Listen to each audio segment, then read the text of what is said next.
Paula Kornell sparkling wine. You clearly have done more than your share of press, I'm sure, over the years. You get people asking you questions during a tasting, whatever it might be. But what's the one question that you've never been asked that you would like to be asked?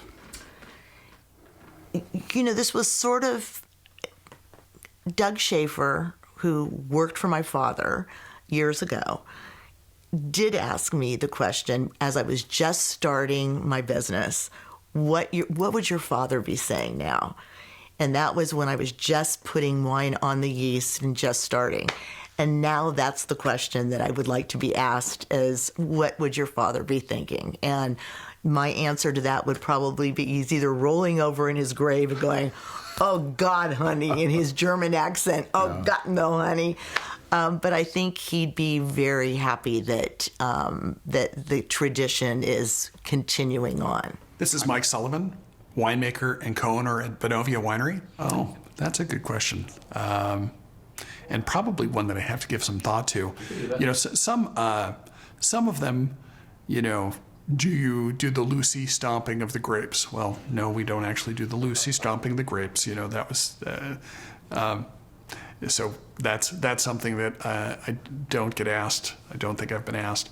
You know, the other ones are always kind of from consumers that are just beginning their journey, their wine journey, and they sort of ask questions like, "Well, when do you put the raspberry in there?" And we don't actually put any other fruits or fruit flavors into wine. It's all natural from the grape itself and the varietal. But those are always ones that are really tongue-in-cheek, kind of funny. Like, you know, you sort of have to step it back. Well, we use those descriptors when we're talking about wine, but we don't actually put those things into the bottle. So I'm Rémi Vervier. I'm the CEO of Champagne-Palmer. Not only the CEO, I have two hats in my head. I'm the CEO, but also one of the winemaker. We are 5 enologists at Champagne-Palmer. I never had that question that why we said that the champagne is the king of the wines. And I don't know why, because it's something that we have heard a lot, but nobody asked why. And that's something that I thought about when I arrived in Champagne, because I was new in Champagne 15 years ago. I said, why this wine is the king of Champagne, of wines? And there is an historical reason.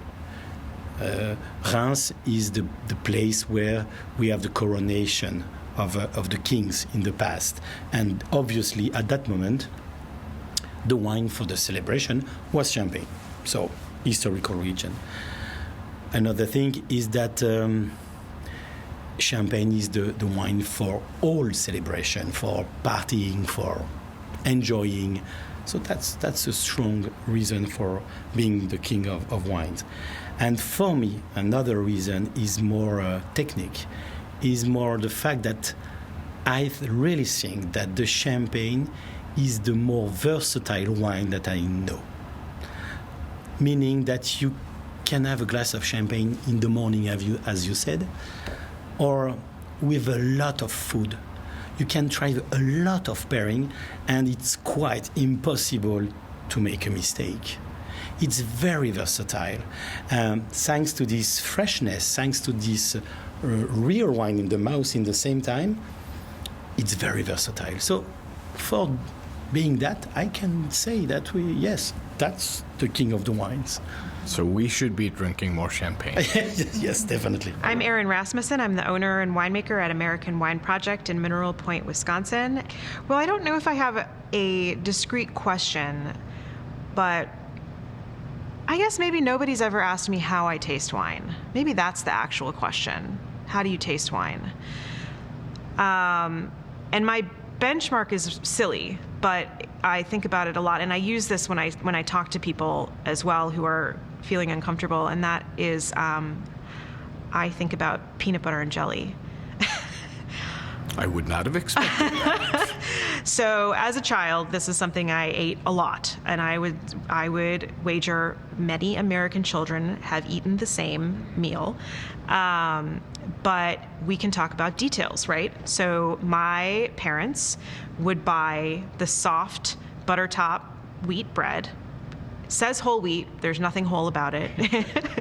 And it would be Skippy brand crunchy peanut butter, and my mom's freezer jam, strawberry freezer jam. We would go pick strawberries every year, and then she would make a very chunky strawberry jam, and she doesn't can it just sits in the freezer till we're ready for it.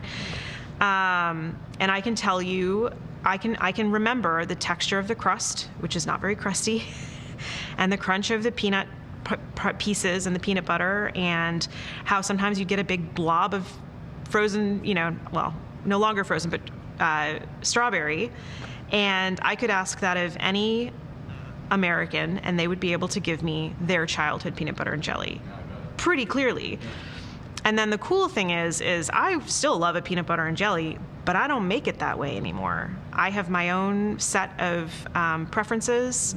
I love blackcurrant jelly. I love a good crusty bread. And I can tell you all the details about that too. But what we're talking about is sugar, acid, texture, mouthfeel, balance.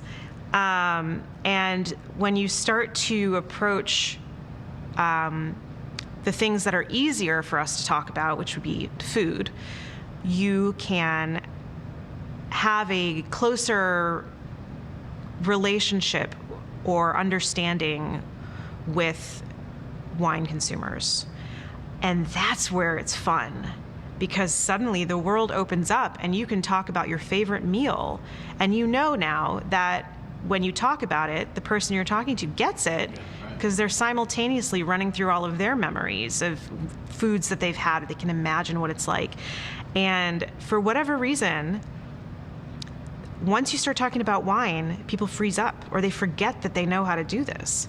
So I think that we often, as winemakers and wine salespeople and wine consumers, forget that the act of experiencing a sensual thing is bigger than just the single sense and can reverberate into your other experiences. My name is Blair Guthrie. I'm the winemaker for Guthrie Family Wines. That's a good question. I think the big conversation we need to have now is like, does the 100-point system still work for critics to rate wines? I often talk about this internally with myself, because I make wines for steward sellers that garner high scores, and I'm definitely in that world. High 90-point wines consistently every year. The Guthrie Family Wines is kind of the opposite of that, where I don't ever submit them to critics. And there's this conversation internally of like, does that score matter anymore? Because wine is more than a point system, and the fact that we've whittled it down to a point system, I think is a really difficult thing, because wine is the story, it's the place, it's the culture, it's the terroir. There's so much involved, and to whittle it down to tasting it on a white sheet of paper and giving it a score, I think is a hard thing to do. And so I'd argue, we have to have a real solid conversation about like, how does that 100-point system work anymore? Does it need?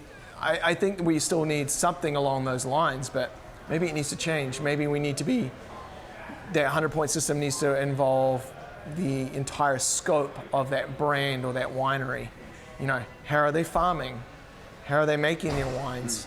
What do they represent? What is their pathway? Because a big problem I have with the 100-point system is that there's a certain style that garners 100 points. And wines that get 90 points, in my opinion, can be just as amazing and life-changing as those 100-point wines. And so where's the disconnect there? Because you quite often talk to winemakers, and most of them will tell you they don't drink 100-point wines. No. They drink 91-point wines or 89-point wines or 92-point wines quite often. Hi, Chris Benziger, vintner at the Benziger Family Winery. I've never been asked, is it worth it? That's a fair question. Yeah, but it is, because, because a lot of people don't understand the farming concept. They don't do that. And that's the hard part. So it looks like it's such an easy lifestyle when you're walking and touring in the vineyards. But it's incredibly hard and financially draining. You know, you hear all those jokes, you know, how do you make a small fortune, start off with a large one and all that. And really the only time you make money at the winery is when you sell it. And so if you aren't planning on selling it, you know, passing on to your next generation, then that payday is never gonna come. So I think the question is it worth it? Is financially? Probably not. But mentally, absolutely. And they are so against each other because particularly in a capitalist society like America, it's money, money, money. But how much money is enough? That's the question that's destroying us right now because, hey, if I got 1 billion, I want 2. And you can't think that way in this business. Here, it's the exact opposite. It's all about investment. It's about next season. It's about how many barrels can we afford.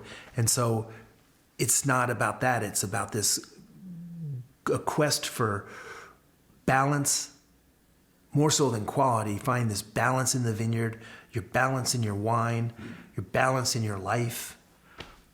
I guess that's a jumble mixed up of questions, but.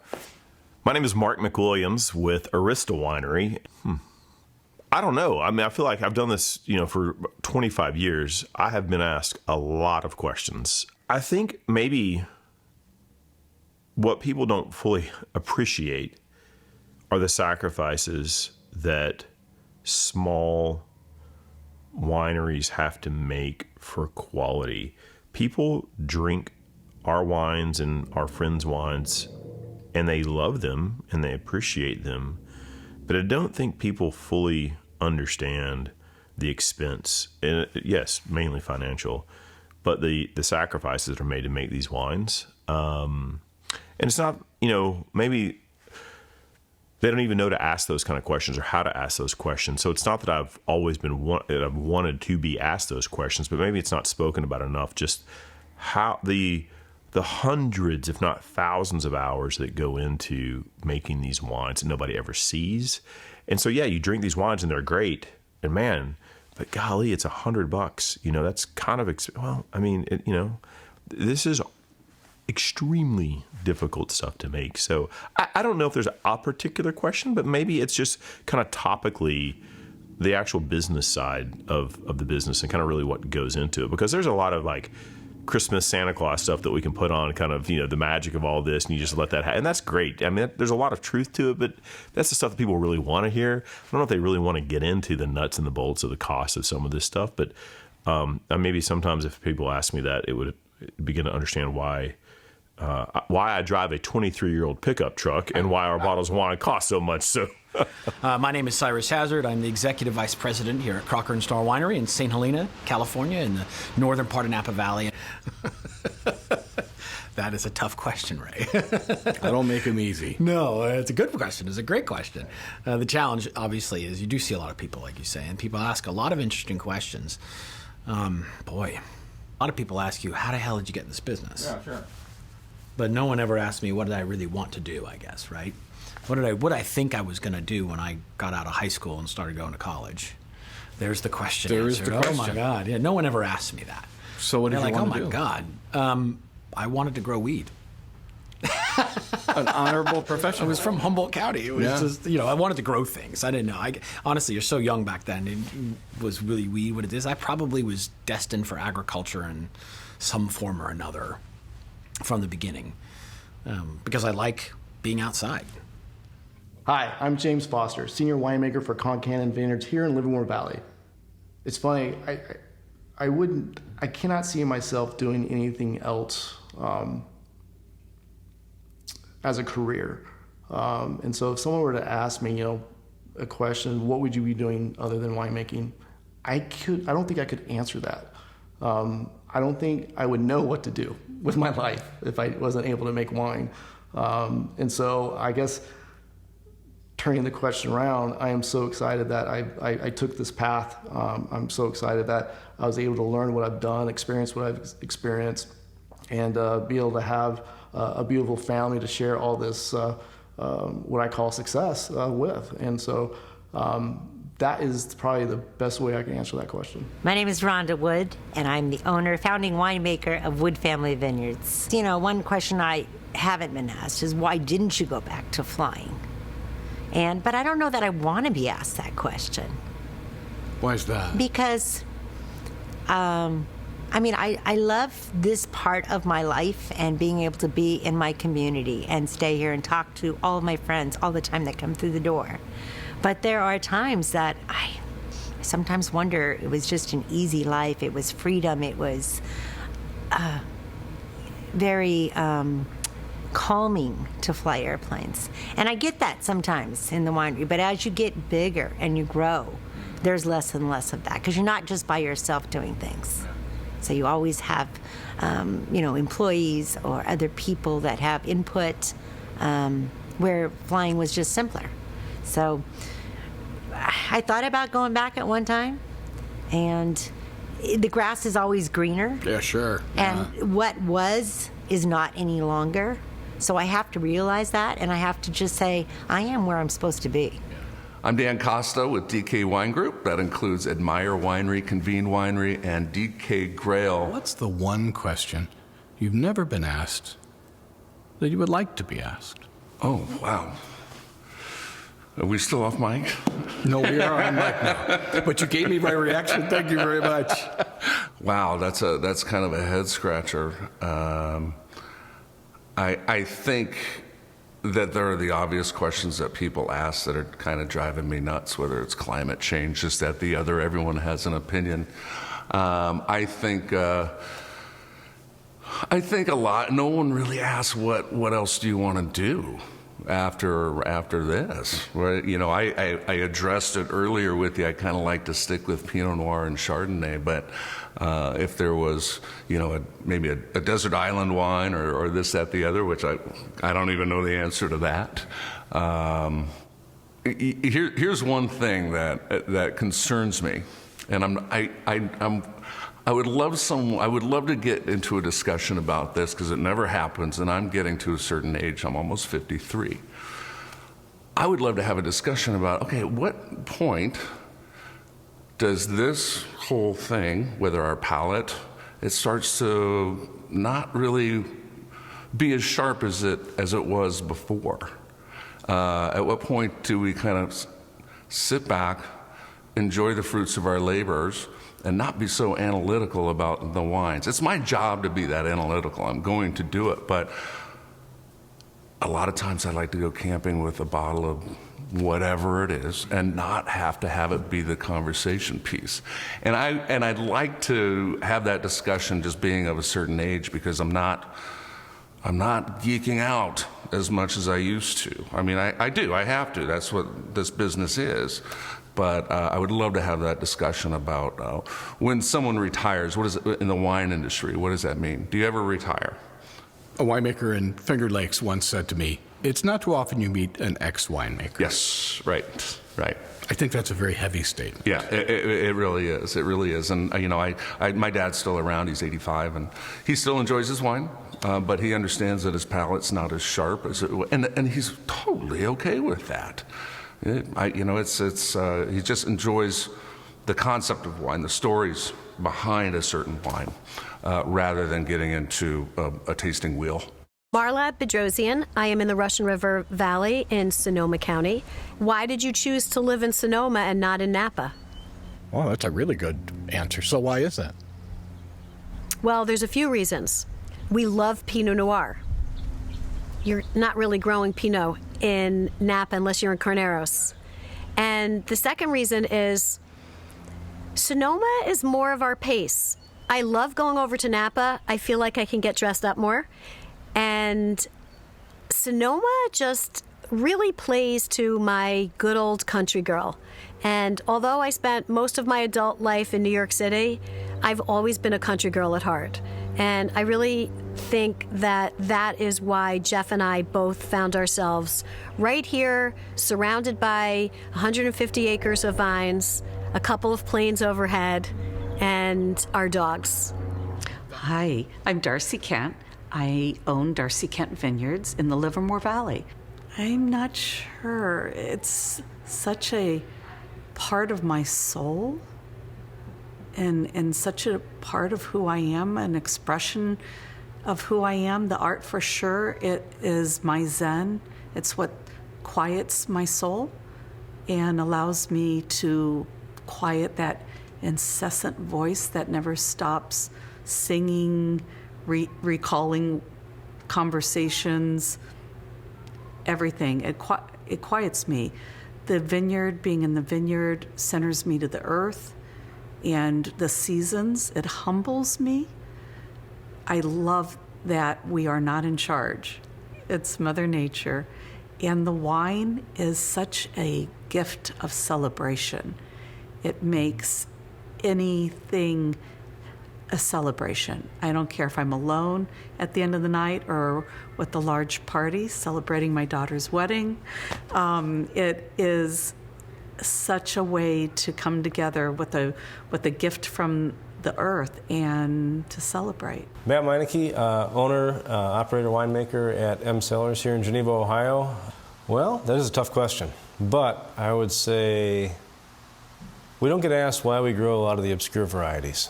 So that is, go ahead, you can ask. Why do you grow Why do we? The original question, yeah. Thank you. Yeah, we do it just to be different. I mean, we like something unique. You can get the same thing everywhere, and I think it adds a lot of value to our own production, and it's interesting. We got to be different, got to be interesting, and most importantly, it has to be good. I'm Martha Barra from Barra of Mendocino in Mendocino County.